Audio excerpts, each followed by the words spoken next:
Hello, and welcome to the Tower Coffee Hour. I'm your host, Preston, or Tyree, and I want to talk to you today about a meeting we recently held in Miller at the Austin Energy Department with the Austin Police Department and our representatives in the police department. They gave us some information, and I thought I'd let you see some of that. So here is victim assistance information, and it's got numbers and questions and answers about lots of things.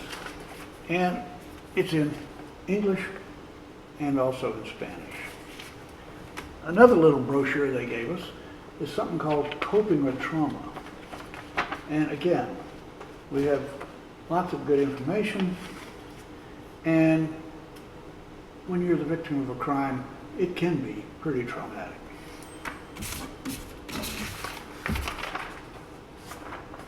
Here is a page, 5 things to do to keep your car from being stolen. And if it does get stolen, here are 4 things you can do when it's stolen. This is a document about the difference between 311 and 911. When do you call 311? When do you call 911? And if you have to call 911, here's some hints as to how to make it better. The Austin Police Department does what they call a Community Police Academy. This is a long program. It's completely free. You get a meal, but it teaches you about the Austin Police Department and what you should know about the department and how they do things. And the police department is hiring. And the numbers on here are pretty exciting. The entering salary for a cadet is $60,000, and it goes up to $158,000 to $186,000 for a commander. So there's some good numbers there. And after you get 23 years of service, you retire with a significant portion of that number. So it's good duty if that's what you want to do. One last thing before we get into the movie of the presentation. There's an Austin Public Safety Fair coming up at Q2 Stadium. I'll be there with Woom Bikes so that your kids will have a chance to play with bikes while they're there and learn about bike safety. But Saturday, May 31st at Q2 Stadium from 9 until 12 noon. Come see us. We're going to have a good time, and we're going to teach you some safety tricks. Okay. So, next thing you're going to see is a video of the entire meeting and the contact information for your representatives in the Austin Police Department. So our district is what's called Baker 4. That's Baker 4. And we have a commander who's over Baker, and he was there speaking to us. We have a district rep for Baker 4. He was there speaking to us. And so we've got some really good contacts in Austin Police Department if you need those. So I'm going to cut to the meeting and let you see the rest of it. All right, so thank you everyone for coming. Here it's evening hours, so I know it's not always easy to make it out here with the kids and families and all the things that we have to do. So I really appreciate you guys coming out. So just a quick question. Who here has lived in Mueller for over 5 years? Wow, that's quite a few of you. What about 10 years would be the max, right? 10 years? First people moved in 2007. 2007. Who was your original Mueller resident? It was the OG. Wow, okay. All right, good. So we got one. So have you seen a lot of changes over the last couple of years? Yeah, a lot. Good and bad, I'm sure? Good, good. Well, Mueller is growing, and right, like Preston said, it will be the size of Fredericksburg pretty soon, right? It's growing, and as things grow, that means there's more crime, and that's one of the reasons why we're here today, right? To talk about things that we're doing to help ease the crime and things that you guys can do to help us make sure that crime stays relatively low in this area. So if you guys do not know, this is called Baker Sector. and I am the Baker Sector Commander. My name is Craig Smith. This is my partner right here. His name is Casto. I'm sure most of you guys know Chris. And my other partner in the back is Marlon Goodloe. He is your DR, district rep. And then Josh, he's the one that put everything together. He helps us tremendously. He puts a lot of community stuff. He works with Office of Community Liaison. So that is the team that will be here with you today. And also, crime analyst back there, you're hiding, right? She's the one that puts all this stuff together for us, Valerie. So she makes us look good, tells us where the issues are, so how we can address them. All right, so we'll get started. Austin Police Department. So this is Baker Sector, like I told you. I will give you a map so you can see how big Baker is if you do not know how big Baker is. But we will do questions at the end, so don't worry, we can take all the questions. We'll have plenty of time for Q&A. All right, so we're here in Mueller, so I'm sure you guys care mostly about Mueller, right? When I'm with Joelle and at UT, she cares mostly about UT stuff, right? Because the area that you're in is what you guys care about. So we will talk about Mueller specific issues, since that's why you guys are all here. So first, your leadership team. It's me, Commander Smith. I work, like I said, Baker Sector, which is the west side of Austin. We'll talk about that. That's your day lieutenant. He's my ops lieutenant, Casto. Evening lieutenant is David Nordstrom, and my night lieutenant is Ross Shook. So that makes up your leadership team. So the bottom three are lieutenants, and I am the commander. Baker Sector, right? You guys have probably heard that a lot. This is Baker. So we are divided into 8 districts, and as you can see there, you guys are the lone ones that's on the east side of 35, which makes up Baker 4. So Baker starts basically at MLK, and then it goes all the way up to Research, out to 360, and then a little bit over the bridge in what I really call Travis County. But that's the area, that light blue part over there. Can you guys see that? It's kind of dark.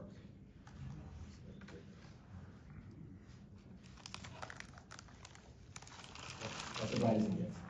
Well, this is Baker Sector. So it's very, very, very large. It's one of the largest sectors we have in the city. So big that we have 5 different council members. So I work very closely with Councilman Duchin. There's also Natasha's in your area, Mike Siegel, who's the new council member, Zoe, who's a resident here, and Paige Ellis as well.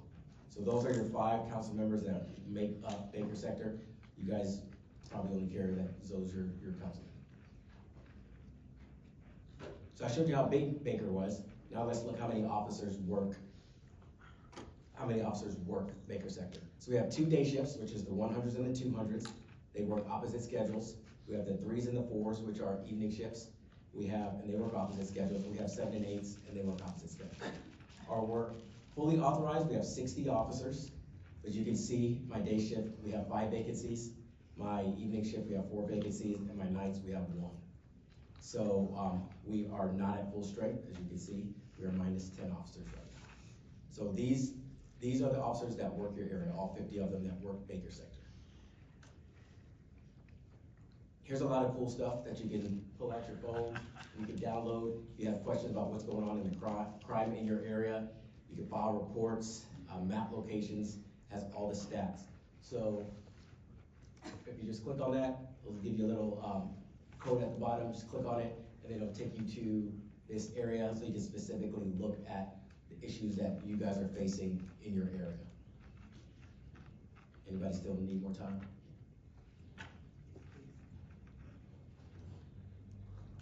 Gotta love technology. It's pretty cool to not have to send in an open records request to get all this information anymore. You just pull it yourself. Makes my life a lot easier when I was in PIO, public information. Anybody else still needs it? Anybody having difficulty with it working? You can get closer if you need.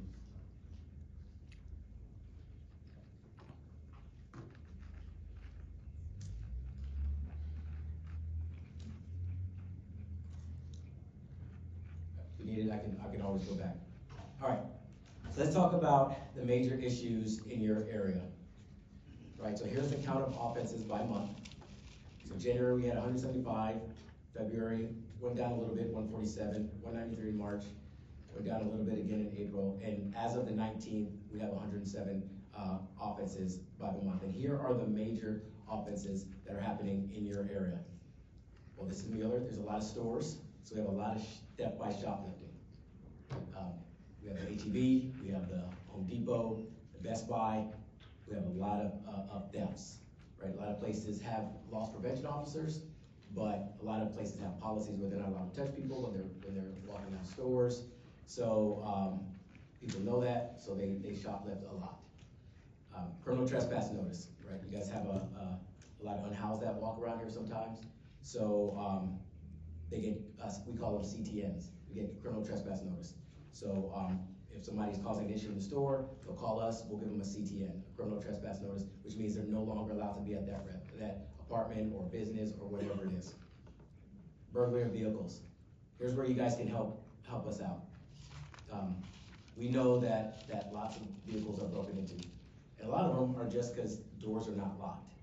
So lock your door, right? You value it, lock your door. Don't leave valuables inside of your car, right? I know this is Mueller, and back in 07, you probably didn't have to deal with any of this stuff, but now criminals know where to go, where they can make off with iPads and computers, phones, all the things we just leave in our backpack and just leave it right there on the front seat. So if you value it, put it in your trunk and lock your door, right? So burglary of vehicles. Auto thefts. We have an issue with that over here, as you can see. So your ops lieutenant here brought some clubs. Escaped me, some clubs back there. They're nice and yellow back there, so you can grab one if you need one. The majority of the cars getting stolen are Kias, right? Hyundai, because they have a known issue, and if you do call, Hyundai and Kia will fix your issue for you, but they're fixing them, and then the Kia boys are just finding ways around it, and then they're just stealing them again. So auto thefts is a big deal, but it's usually Kias and Hondas, and people that leave their keys in their cars. So do not leave your keys in your car, because your insurance will not pay for your car, right? So do not do that. Criminal mischief, right? We had a couple of those. Criminal mischief is vandalism type stuff. Just you'll see that here a little bit in your family disturbances. Obviously, those are just calls that we get where people arguing, family drama. Those are family disturbances. LTS, we call those leaving the scenes, crashes. So if somebody hits you and then they just leave the scene without exchanging information. We've had a couple of those this year. A criminal trespass. So these are where we gave somebody a criminal trespass notice, but on the back end they came back. So we had to take them to jail. So that's a criminal trespass. And then leaving the scene with no suspect, that's when they hit you, suspect hits you, and then they leave no information given. Those are your major offenses this year in Mueller. Anything else you want to add in there? Yeah, sure. Like I said, I actually live here as well. I want to make sure to just point out 3 different offenses that are the top ones that I always hear about here in Mueller that are the issue. And that is the burglary of vehicle, people having stuff stolen out of their vehicles. It usually happens down at nighttime, and most of the time, surprisingly, like the Commander was saying, is that they are because the vehicles are unlocked. Sometimes, yes, they do break the windows and they do go inside. Usually that's because they see something inside that entices them to do that. Don't leave any valuables, don't leave any bags inside. If you have one of those SUVs that has that little roller thing that you can hide the stuff in the back of your SUV, use that. Most of the time it's when things are unlocked and they see something. Those are the enticing moments when they actually do break into vehicles. So please, please, please hide your valuables. And if you do have your vehicle broken into, report it. That's the best thing that you can do, is report it. Let us know what's going on. The squeaky wheel gets the grease, so if you guys let us know what's going on, we'll be able to direct resources your way. The second thing I want to point out is, you look in auto theft here, under April, you see it spiked up to 19 last month. 19 cars reported stolen out of Mueller area just last year. This month, conversely, only 2 so far, okay? The reason why I'm pointing that out is because that's what we call a crime spike. It is an indicator. It doesn't mean that this is like gonna stay at this level forever. Crime goes up, it goes down, and it does vary from time to time. Make sure you guys grab one of those clubs in the back. We brought them for you. They're free. Put them in there, because what that does is that signals somebody who's gonna break into your car, this person cares about their belongings. And it shows that you're taking care of your property, and less likely that anything's gonna happen. You're not gonna get burglarized, not gonna get your car stolen. That's usually how that works. Criminals see that, and it's a flash to their mind that, hey, this person cares. We're not gonna try to take their stuff, because obviously there's probably nothing of value inside. Last one, theft. If you guys see that, that's one where we hear about the porch pirates. Y'all all have them. We all have had things gone missing from getting an Amazon delivery. It happens. We have a lot of folks that walk through our neighborhood, ride bikes through our neighborhood, and they do end up stealing packages. If this happens to you, report it. You can see that there was only 5 reported this last month. I guarantee you there's been more, but people don't report them. The problem is, if we don't get it reported to us, if we don't have that doorbell camera video sent over to us, we can't identify the suspects. We can't see if there's a pattern or an issue. Please let us know. Report it, report it, report it. It's the most, best advice that I can give you in these, because that way we know what's going on and we can provide more resources to your area. On Mother's Day, I had 2 bicycles stolen from the church over at St. George. They were returned to me by the Austin Police Department within 2.5 hours. Why? Because I had air tags, I had tracking devices on the bikes, and we could find that. Yep. So thank you. They did a great job, amazing job. Appreciate that, Preston. Thank you very much. Also, if you have that package and you see that Amazon delivered it, just call a friend next door and say, hey, can you just pick up this package for me, right? That's why it's good to know your neighbors. Say, hey, there's a package there, and just utilize that. Know your neighbors and say, hey, can you just bring this inside for me? That's the best way to do it. Another thing is with burglary vehicles. Look, we have Home Depot here, and most of those vehicles are gonna have firearms in them. Right? We understand this is Texas. We love our firearms here, but we also know that we don't lock our doors very often. And when burglars break into vehicles or just open the door, they're gonna look underneath the seat, right in the glove box, and right in the center console. And 1 out of 4 trucks, they're gonna have a gun stolen out of it, right? So that's a gun that a bad guy has, right? So if you have a truck, you are a target.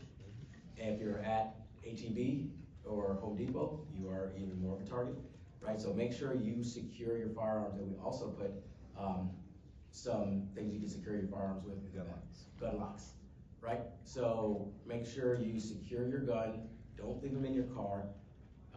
It's not worth it, right? We understand that we want our firearms with us, but secure your firearm, that way bad guys are not getting the firearm. We also know that within 90-something days, that firearm is gonna be used in a violent crime in the city of Austin.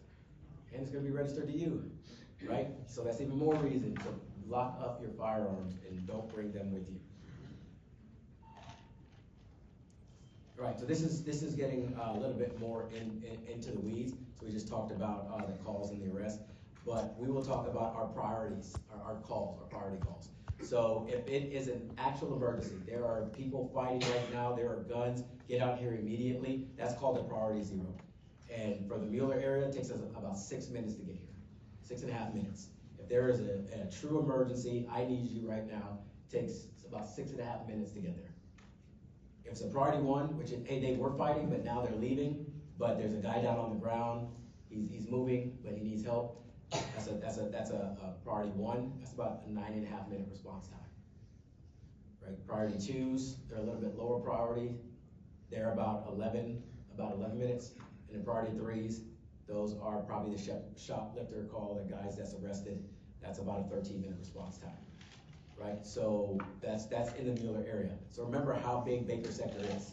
So if one of my officers are way out on 360, it might take them a while to get here because traffic is really, really bad in Austin. We all understand that.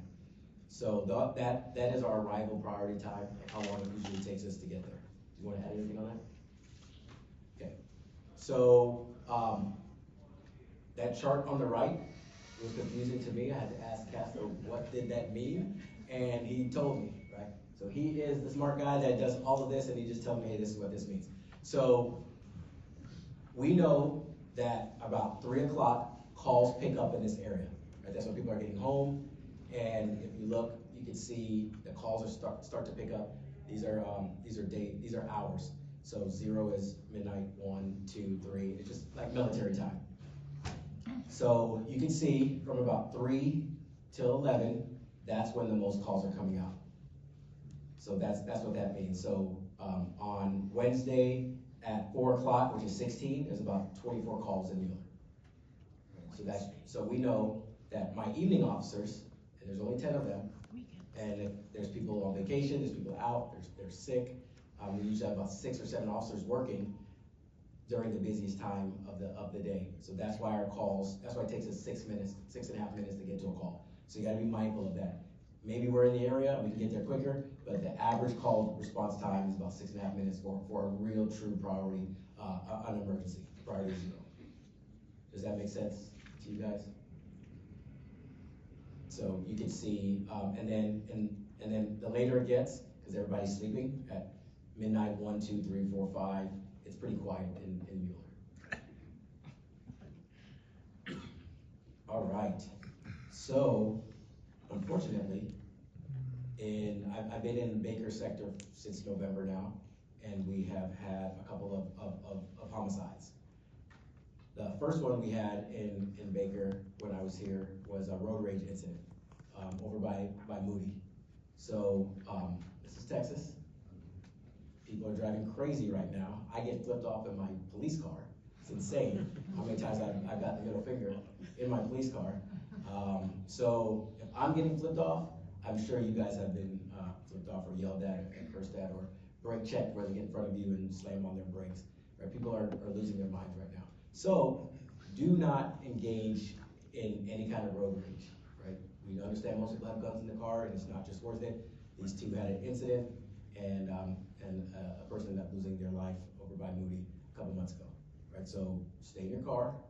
Don't get out your car.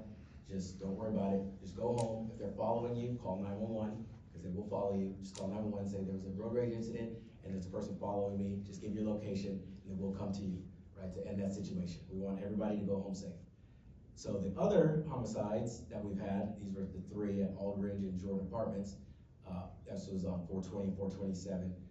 We had a double homicide and then another, just a single homicide. So these obviously these were family violence incidents, and we have a couple things that we're trying to do to curb family violence.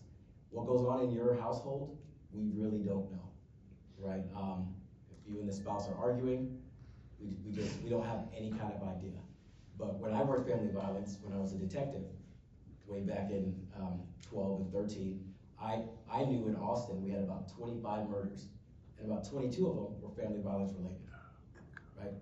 We understand family violence, it touches every race. It doesn't matter if you're rich, you're poor, black, white, young, old. Family violence touches every single person, right? It can touch every single person. So what are we doing to combat some of those issues? Right, family violence is complicated. We understand that it takes about, it varies, but it's 11 to 18 times for a battered woman to leave their spouse. Right, it takes about 18 times. And it's a lot of issues, right? Money, kids, immigration status, tons of things, right? We don't care about any of that. We just want people to be safe, right? So we are taking some steps, working with the DA, the district attorney, the ADA, which is the ones that investigate the family violence crimes, and we're setting up community meetings. Casto has done a great job in the DRs, setting that up. So I'm gonna let him talk about all the things that we're gonna be doing here at Aldridge and Jordan Apartments, because he's really the boots on the ground for getting all that set up. Thank you. So, specifically in these 2 apartments, we need to identify a couple of things. One, y'all need to understand that these homicides, they were one-off incidents. They happened, the persons who were, the suspects in these have been arrested. They are going through the court process right now, and this is a spike, an incident that happened. They happened a week apart from each other, and that scared a lot of people in this neighborhood. I saw a ton of posts on, the Facebook pages going back and forth. People were honestly and understandably afraid of what happened.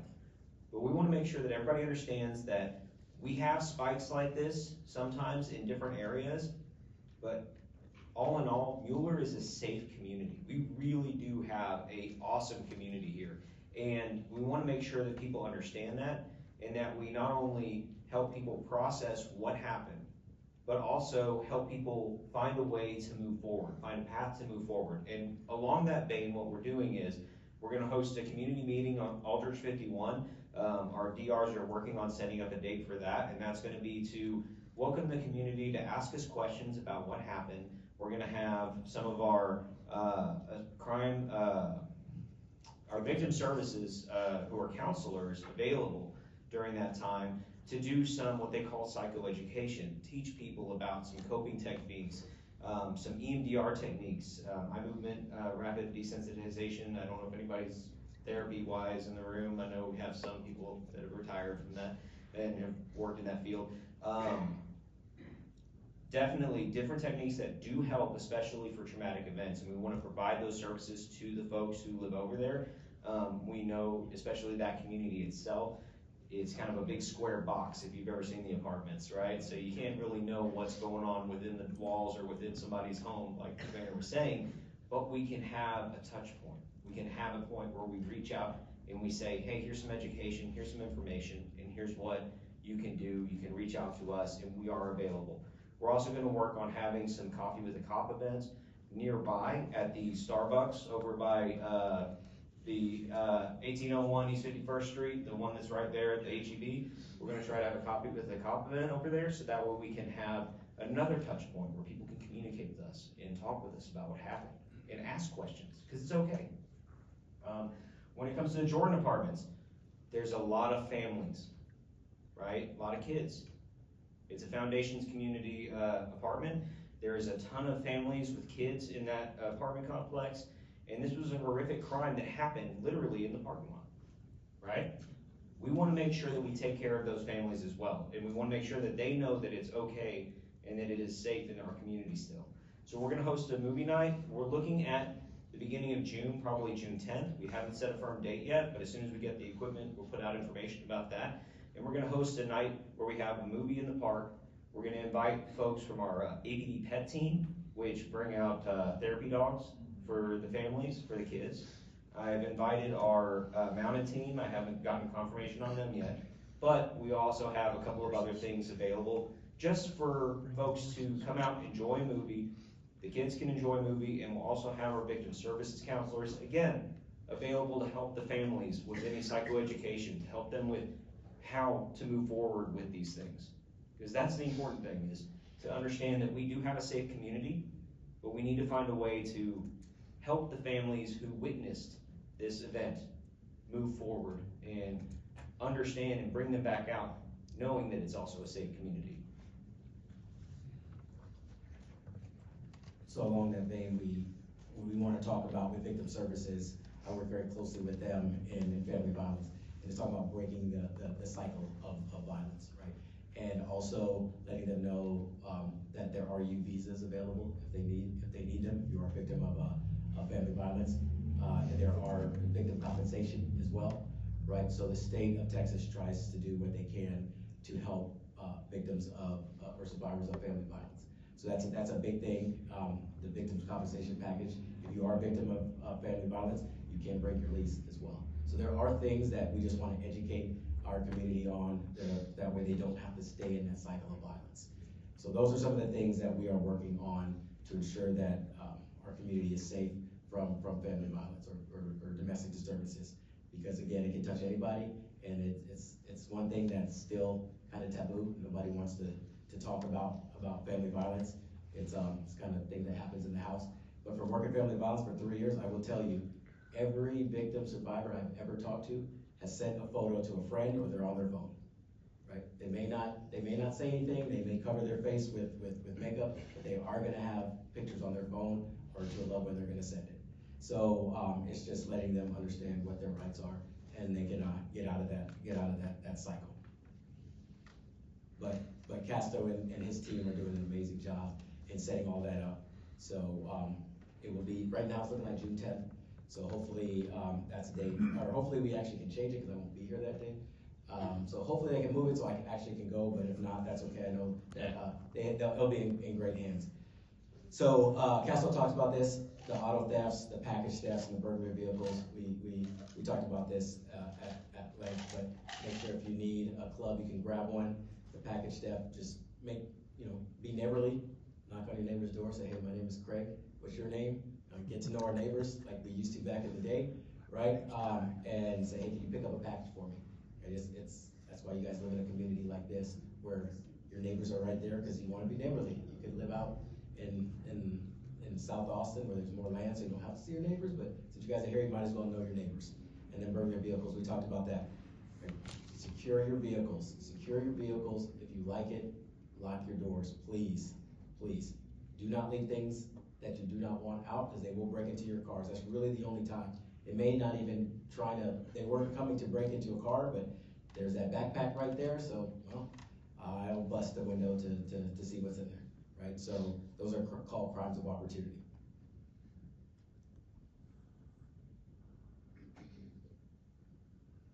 All right, how can you get in touch with us? Right, we have a Facebook page, Nextdoor, X, I still call it Twitter, because I'm older. So, Twitter, X, we have the 311 app. I've used it a couple times to fix lights that are out. So there are tons of ways to get in touch with us. We have the APD app. So if you want to connect, we can connect. I will give you guys my email as well. If you want to email me, if you have questions, comments, concerns, you just don't want to do it in this kind of environment. A lot of people don't want to raise their hand and ask questions, but you can write questions down as well. And we will be glad to answer any question that you guys have. Right, so when to call 911, right? If like LT was saying, Casto was saying, if your package was stolen and you did not call, we don't know that crime actually happened. And how we get our officers in Baker sector is off of how much crime is happening. So if you didn't call, it did not happen, which means we don't need any more cops. And clearly we need more cops in this area. It's a really, really big area. So call 911 if it's an emergency. That's actually a crime is happening right now. You see somebody walk up to your neighbor's residence, look at a package, open it up, and take it. That's a crime that just happened. Call 911, right? Suspect's still there, or they're going to a different place. Call 911. That way we can arrest that person, right? Someone's injured. Call 911. These are 911 calls. Crimes in progress, violent crimes, call 911. Right? There's 311, right? You got home and you saw on your camera that your neighbor's package was stolen. It already happened. The suspect's long gone. It was 2 hours ago. That's when you can call 311. Right? It already happened. Suspects left the scene. No other city services. Right? Non-emergency is 311. Still call. Doesn't matter if it was a day ago. Still call, because that's how we know that a crime occurred, and we can log it, and we can say, hey, we need more officers. Here is why. I report Austin. You can report it there. That's you guys scanned earlier, so you guys have access to that on there. You can upload pictures, evidence, and everything else you need to on iReport. What did I miss? Nothing? You got it all. All right. So that's the first time ever. We'll get to call, questions. All right, so the most important people for you guys will be your DRs. We have two. We have Officer Goodloe, who's a classmate of mine. We just got our 19-year longevity pay. I don't know if you saw that, it was on the check today. Yeah, so we hit our 19 years. He's also a classmate of mine, is Casto. So we graduated the academy almost 19 years ago. So we go back a little bit. So he's your DR, and then Officer Kaba, he's another one of your DRs. So they're very responsive. They will help you with whatever your issues are. So you can just look up your DRs. Again, this is Baker sector. So you can scan right there. Anybody still scanning?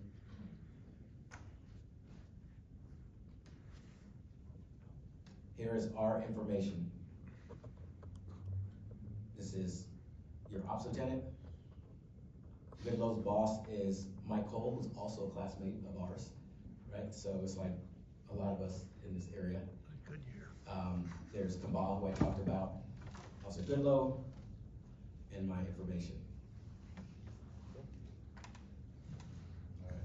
Well, I want to bring up our security folks from SRT. We're going to take questions in just a little bit, but I wanted to give them some time as well to talk about their presence out here in our community and what they do. So thank you all very much for being here. We appreciate it. Hello, everybody. My name is John Furwalt. I'm the new operation manager for SRT representing Austin. This is Steve, my field supervisor. He is teaching me the ropes of all the communities here and everything we're responsible of doing. So, Oh, you're gonna pass it to me. Hi, folks. I definitely see a few faces here I recognize. You may not know me. We do patrol, every now and then you may have seen me in the patrol car. I guess you should probably talk into the microphone. You'll pardon me, I'm not as eloquent as Commander here. I just wanna let you guys know, you've probably seen our patrol car. It is around the neighborhood at all times. If you know, I know I have a couple things I wanna touch on, but something I wanna keep in mind, because I know he said it. Thankfully, as you pointed out, road rage incidents here are very rare, but if you guys do ever, oh, I'm still not talking into it? Appreciate you. There we go. Hopefully my voice carries. But, no, I wanted to say, I know, like I said, road rage incidents here are very rare, but if they do happen, and definitely do not get out of your car, do not go home. If you see our patrol car, pull up behind it, flag us down, we will stay here until the police get here. Obviously, we cannot be a replacement for the police, but 9 times out of 10, just seeing a patrol car or a uniform causes people to flee the scene. Okay, 1 second. and we do believe the board has our patrol phone number in there, and especially at night. Anytime you need to get in touch with our officers, call that number. They will respond very quickly. Now, I know some of the goals our company wants to handle, specifically this year, we've had a few issues over here in Lake Park with some of the break-ins. I know my officers have been patrolling that area constantly. And then again, I know thankfully they touched on most things I wanna say, but if you have anything valuable, even if it just looks like a bag or a purse, even if you know you don't have anything in it, cover it if you have a coat, or put it underneath your seats, because all it takes for some of them is just to see, oh, hey, there might be something in here, and then they'll go right through your window. I know we have issue with vagrants here.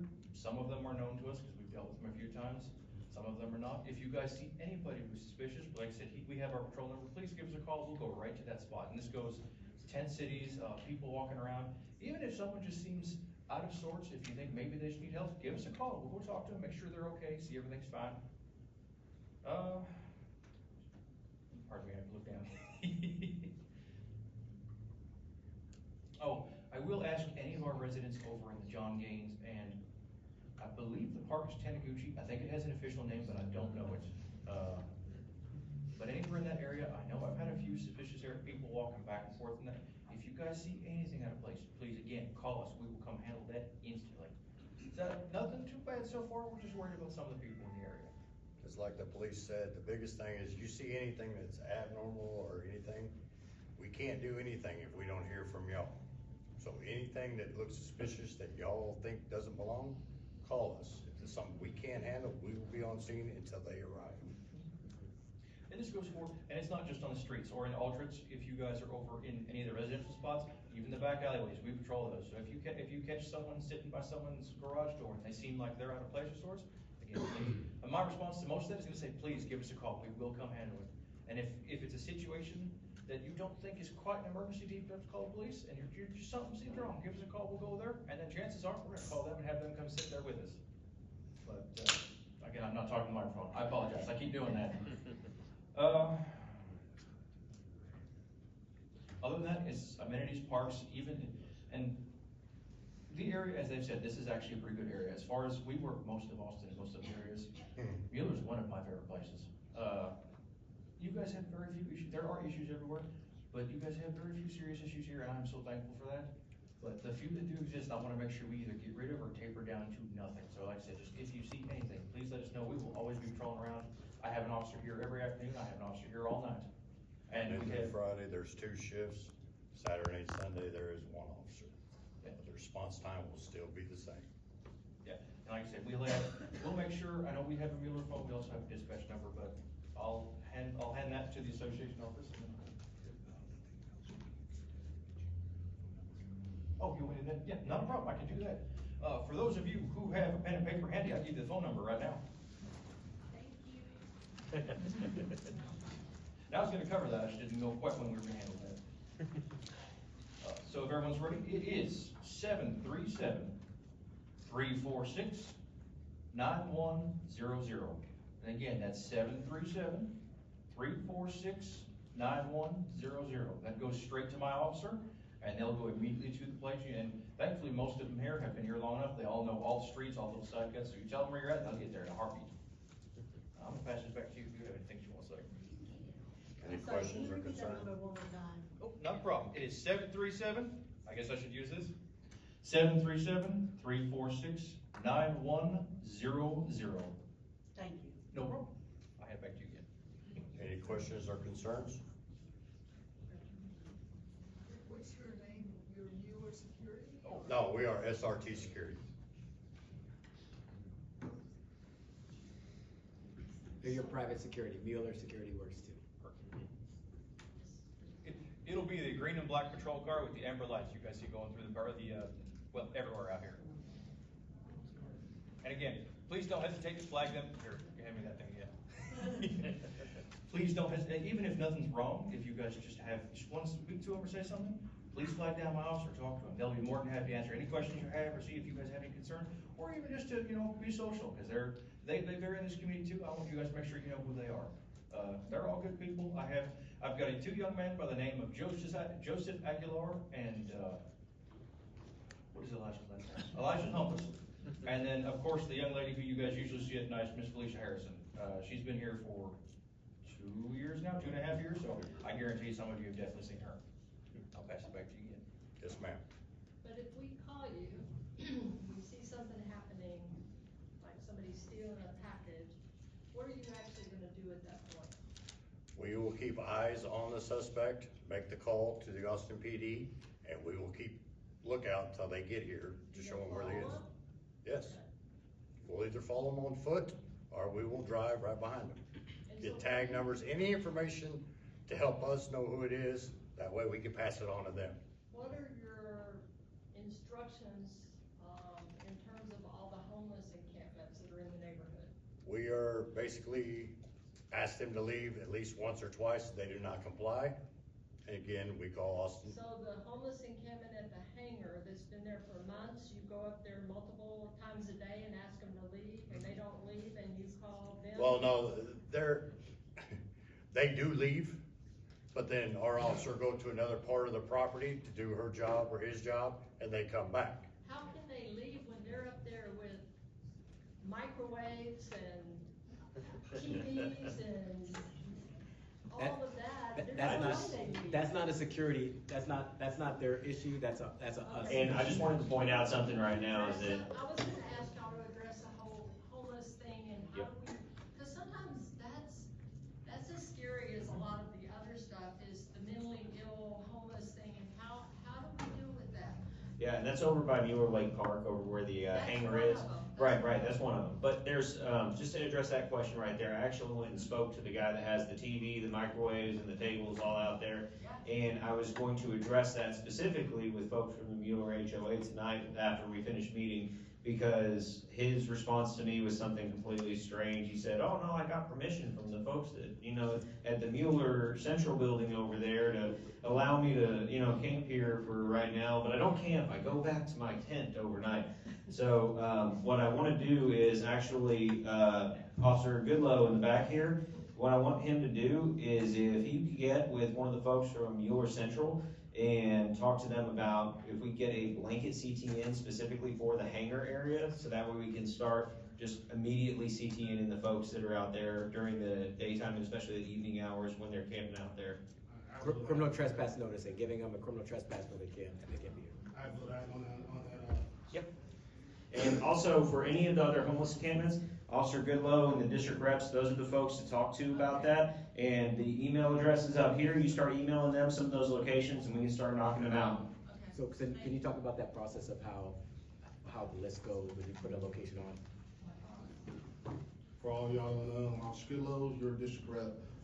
So with the unhoused situation that's going on throughout Austin, not just in Euland, but throughout Austin. Right now, we're coordinating with a lot of different city entities, Home Strategy Office, Austin Resource Recovery. Austin Resource Recovery. Oh, so many. What is it, HIM, Homeless Engagement. The host team as well. Yes, host, we also have an officer, uniform officer, dedicated to, coordinating services as well. So just, a lot of times these, camps are already been identified, so, there's meetings throughout the week with all these different entities, where we're talking about different camps throughout the city. However, in this area, when they're pinpointed, the first thing we try to do is get them, services to see if we can, if it's mental health. All right, mental health, take this out because that makes it better. Mental health is, one of the biggest issues we're having, and, housing for them. Right now there's 2 bridge locations that we try to route them through, and I spoke with, one of the coordinators for the Home Strategy Offices, Ms. Barrera, just the other day. The camp that you're talking about, they've been slowly working on getting those folks out. There's been some some returnees. They keep coming, they'll get some, transitional help and then come on back. So that's, something that we'll be working on, but we can also, work on getting a blanket CT in. That's an easy thing to do, and, to get those chronic issues out of the way at the very least, and then work on get those people who really do need the help and want the help, the system that they do need. But first and foremost, we're getting them assistance, whether it be mental health resources, get them to a facility if they need that kind of help or care.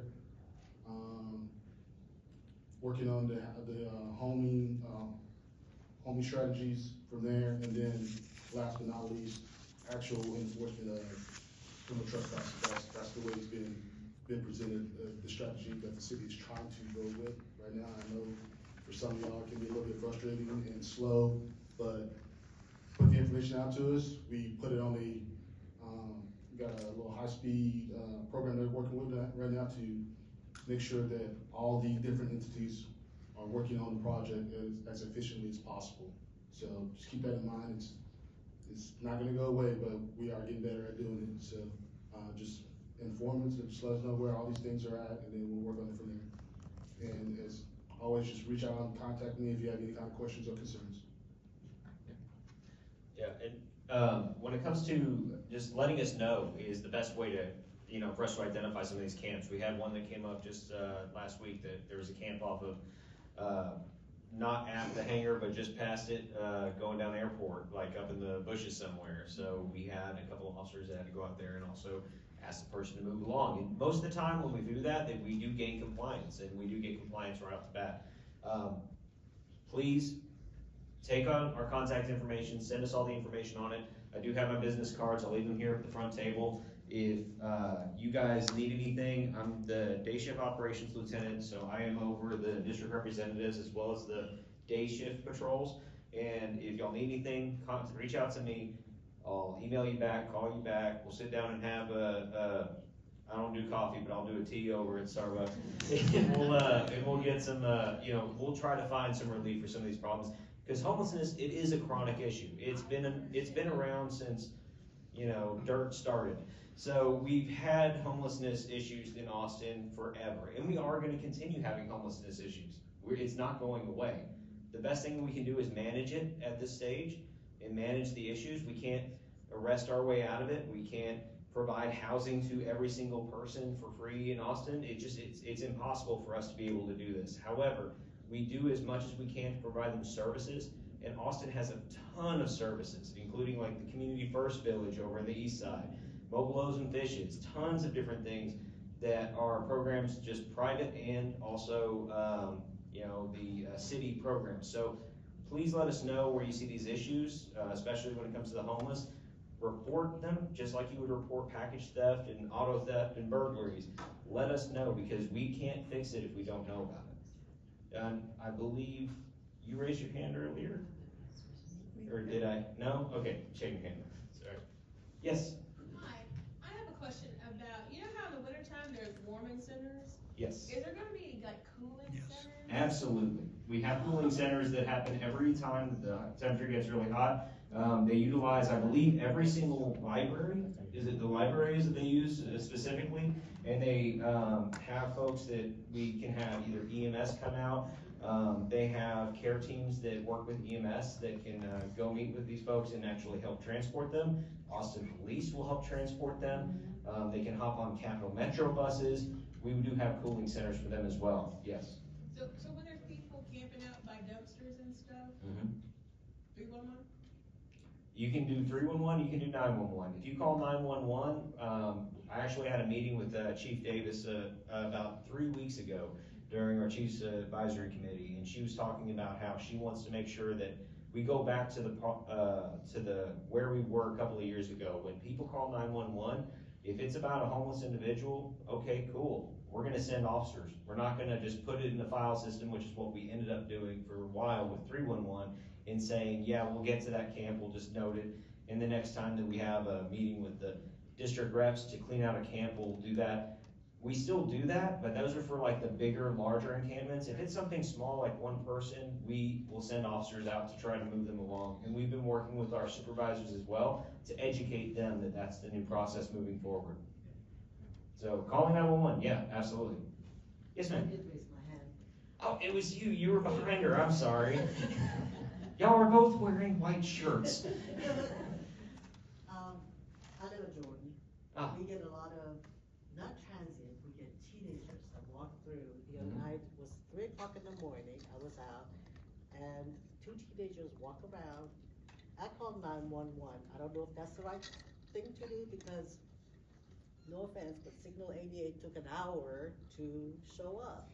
That's what they usually do. And so I called 911 for them to show up to check out the teenagers. They were 13, around that age. Yeah. And the cops took 20 minutes to show up. And by that time, the teenagers were gone. But they were looking into cars. Yeah. So is that the right thing to do, call 911, or should I call 311? 911, you're absolutely right in calling 911 on that, because those people could be breaking into vehicles. They're the ones that are looking into windows. Generally, that's a huge indicator that they're looking for something to steal. Somebody's bags left in there, the car's left unlocked. A lot of times they walk around parking lots checking door handles. Definitely call 911 for those things. And as far as the call response time on that, Commander Smith, thank you for pulling that up. So the average response time is 3 minutes, right? That's the average. I will tell you that we have several calls. There were just a couple this week, earlier this, I think it was Saturday. There was several major incidents that happened all around Austin. We had if y'all have seen the news, we had an officer-involved shooting that was down south. We had a couple of crashes, one that was fatal, one that was near fatal, actually, that our officers here in Baker Sector were working on. And we didn't have officers available. So sometimes, I'll be honest with you, people call 911, it becomes a priority 3. It says 1330 is our average. That's average. Sometimes it's automatic. We're there within a minute and a half. 1330, that's because sometimes, to be honest, it'll hold for an hour or more. It happens. My wife called 911 because there was a shooting outside of a methadone clinic where she worked, and literally she was on hold for 5 minutes. Sometimes we get so backlogged, that is how it happens. Unfortunately, it does happen in our city. But we do try to get to those calls, and we do eventually get to those calls as soon as possible. And as far as them looking around in vehicles, yes, call 911. Where the Jordan is, if y'all aren't aware, there is a couple of different environmental factors that kind of play into that.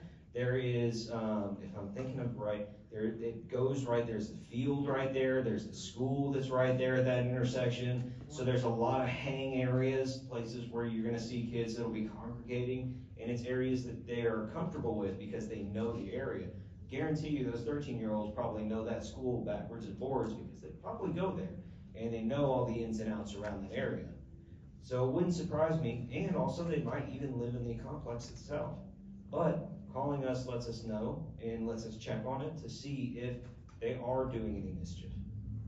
I do have a compliment to y'all. When the shooting I'll get this happened down. in Jordan, y'all were there within a minute. I was still on the phone with 911, calling them, and y'all were there before I even hung up the phone.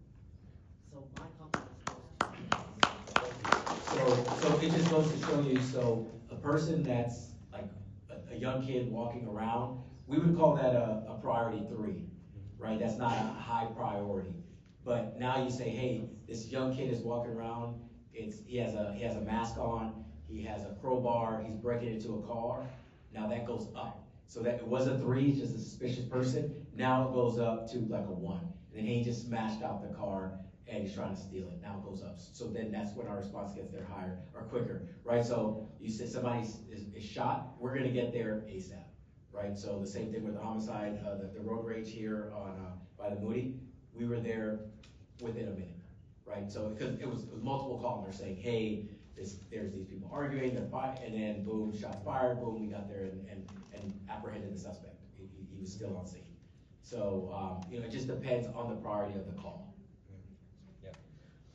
I do want to take a moment here to recognize, so Joelle McNew is here with us. She's with Safe Horns, works with a lot of stuff around the West Campus area, and specifically with CEPTED, which is crime prevention through environmental design. What that basically means is how can we design our neighborhoods, how can we design our homes to make them harder targets, to make them less likely to be broken into, burglarized, more visible from the street. How can we trim our bushes back sometimes? How can we improve our lighting? Things of that nature. Our district representatives are also trained in CEPTED principles, and if you wish, again, their contact information, please make sure you get all their information down. Reach out to them, and for communities like, for instance, the Jordan and the Aldrich, we've actually reached out to both communities to see about doing evaluations on their property, just to see how we can make their communities safer overall. Apartment complexes are difficult. Like I said, Aldrich is just a big box, right? The Jordan, most of the apartments face inward, right? So it's difficult because you can't just drive by the house and see what's going on. Sometimes, the officers won't know what's happening inside of those communities. So yes, call 911 if you see something suspicious, say something. Also, reach out to our district reps if you guys need anything, such as evaluations on your own property. If you have any questions or concerns about, hey, how is my house doing when it comes to crime prevention? Is my house, am I creating what we call crime attractors or crime magnets that bring in crime because we have that tree blocking our door, or because we don't have that doorbell video camera that deters that crime? Call us up, let us know what you need, and we'll be able to help you with that. Anybody have any other questions? Hi, thank you very much for being here. Really appreciate this. You're welcome. I was curious to know the district that's around Mueller, around our border, like what is that district and what does their crime look like compared to ours? Because we're really closer to them than we are to most of Baker.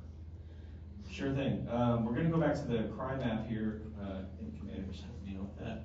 So just above 51st Street, you're looking at, I believe, Ida sector, right here. Okay, so really, I'm gonna go over to the map because it makes it easier for my life. So up here, you're looking at more what we call Ida sector. Over here, Charlie sector. And I believe over in this end, where am I at? That's Charlie. That's Charlie still over here. Charlie, yeah. There's one part of Baker, I think it's right here, where we border like 3 different other sectors, to be honest with you. I think it's Edward, Charlie, or Charlie, there's a bunch of them. Anyway, it's not loaded on this map, sorry. That being said, there are higher crime areas to the north of us. There are higher crime areas to the south of us. Mueller itself was carved out of an old airport that, you know, wasn't exactly even livable. Actually, they had to do a lot of environmental stuff to get this thing built, but it's great now. That being said, there is higher crime in these areas. All those areas, though, kind of like Mueller, they're getting changed. They're getting gentrified. There's a lot more new building in those communities. I mean, honestly, I go to Manor and Rocky to go get Dairy Queen and tacos actually over there. They're pretty good. However, for most of the cops, we all know that Manor and Rocky was an actual huge drug area, you know, in that there was a whole lot of crime there. But now, if you go in that area, yeah, it's still kind of seedy in certain areas. However, it's also turning around. You see a lot of new build houses out there. So yes, there are crimes that still happen all around our community. I encourage y'all to use the tool that we put up earlier as far as the Community Connect tool. And what that does is you can go on there, view crime maps, look at crime hotspots. You can also put in your address and put in for like a 1 mile radius, and it will tell you all the crimes that are happening within a mile of your house. It'll show you where those crimes happen. Valerie, how often does that get updated? Sorry. Sorry, I was about to, I knew you were gonna ask that question. Of course I am. Good question. I'm trying to look right now. Yeah, As it- far as I know, it's updated about once a month. It's usually done manually, in the back end. So it's a data interface that's updated specifically by people. It doesn't look quite the same as like something that I would look at on a day-to-day basis. It also takes out a lot of victim information and things that aren't openly public. So Yeah. I'd say it's updated about once a month. Thank you. So, and for those of y'all who didn't hear, it's updated about once a month. They take out a lot of the information like crime victims. They don't publish that type of information. They do have the case numbers that are put on there. So if you do want some more information on those, you can always put in a public information request through our Austin Police Public Information Office if you want any information about a specific crime. But it does list whether it's an assault that happened, a burglary that happened, an auto theft that happened, a homicide that happened. It does list that information. Now, so if you're interested in the crimes that happen around our area or within Mueller itself, please check out that website. It's actually very, very thorough and gives a lot of information. Anyone else? Pink Cat, yes, hi. Thank y'all for being here. Are y'all doing anything to bring in more police presence during market days or on Sundays? I know that there's a lot of activity that happens over there. I happen to live in the Amway right there, and watched some of the incidences from like a weekend ago. So. Yeah, and I do apologize, I actually forgot to mention that. So the incident that happened a week ago she's talking about, there was a person who got into a disturbance and somebody drove up on a curb to defend his girlfriend's honor and ended up running over someone. That person was arrested, by the way, just that same day actually. They don't live in our community. They're not from Mueller. They actually were coming in because of the farmer's market. So they were in our area for that. And when we have events like this, we will bring in people from other areas of the city. It's not just, you know, our farmer market. You know, it's like everybody can come in here and enjoy. That being said, we don't have any plans right now to increase patrol presence during those days. However, if you want, what we can do is we can initiate a directed patrol specifically for the farmer's market on Sunday. I know I do my own directed patrol, you know, going to get one of the citrus drinks or the empanadas that they sell over there, but that's just me. But we do try to get people out here and available in the area. And again, I know parking, by the way, is a beast on those days, so I mean, I really don't have much on that one. Best of luck. To be honest, parking is always a mess on those days. But yes, we'll look into getting extra patrols on that and trying to get more officers in the area specifically during that time. Thank you for the suggestion. I also wanted to say I used the 311 app to request stop signs, like four-way stops around the community, and I heard good news that they are working on those, which is really very happy to know that. Yeah. They should give an update. There's actually stop signs were just put in over by Mueller Lake Park. thank you for everybody who put in the request for that. I am personally still waiting for the one that is at Robert Browning and over there by the draft house. Everybody know that one? Yeah, that one's the worst. Yes? I heard that the stop signs for that intersection were being blocked by Emily Construction. I don't know if that's something that y'all can take to Emily or the Miller Neighborhood Association can take to Emily, but that's definitely, a place where we need a stop sign. Oh, Like, thank you. multiple stop signs. Yeah, I have not heard that, honestly. For the folks that are here from Mueller, from the Mueller communities, yeah, so what she was saying, just in case you didn't hear, the stop sign over at Robert Browning and Aldrich Street, the four-way that we wish was a four-way stop, to be honest with you, and if there's any way that y'all can put pressure to make that happen, that would be lovely. We're working on, she was talking about requesting this through the 311 app and mentioned that the Omni may be blocking the forward motion of having those stop signs placed. Please get with us and let us know how we can help. We would love to, I would love to have stop signs there, personally. Cool, thank you very much for bringing that up.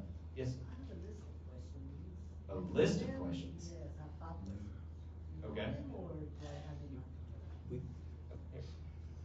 So to be respectful of everyone's time, you can just leave them in the back, and I will respond to you.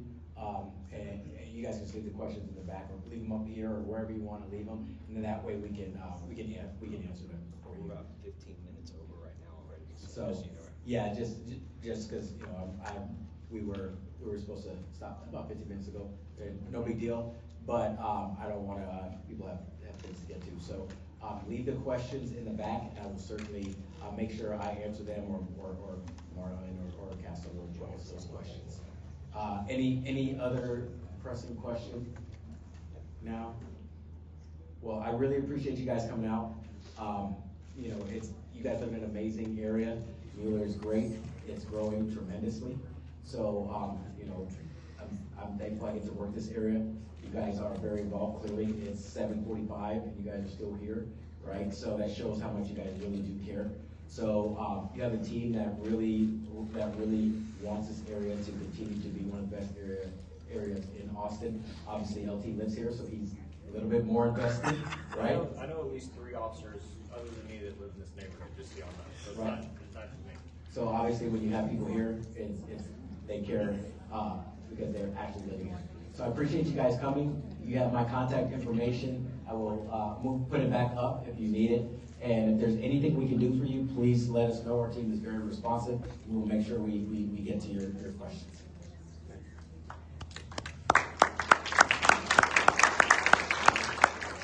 I just want to say thank you for coming. Thank you, Commander Smith, Lieutenant Casto, and Officer Goodloe. Your being here, the police are a vital part of our community. They are essential for our safety and so on. And you being here says a lot about the community. And so thank you very much. Look forward to working collaboratively with everyone, and together we'll continue to have this be just a great neighborhood to live in. John, tell them who you are. Oh, I am John Cisneros. I'm the interim executive director for the Property Owners Association. And I see a lot of familiar faces here. It says a lot that we have concerned folks that live in the neighborhood, and that truly adds value to where we live. Thank you again. Thank you. Thank you. Thank you, guys.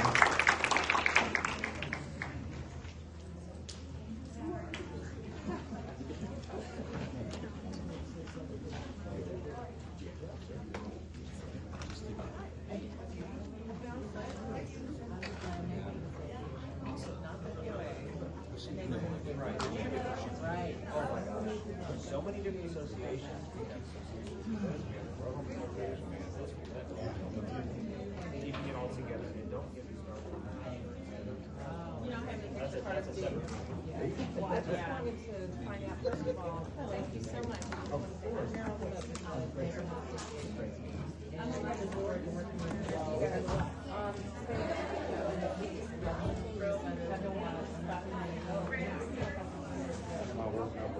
presentation on our website or whatever. Well, I hope you learned some things about the Austin Police Department and how to work with them and what the numbers really look like in the neighborhood instead of what we see. This is a safe neighborhood. It's a big neighborhood. It's as big as some cities. And the police department does, I think, a great job. Plus, we have SRT patrolling all the time. They can get the police here really quickly. So let's go out and have a good time and enjoy the neighborhood. Y'all take care and subscribe to the Tower Coffee Hour.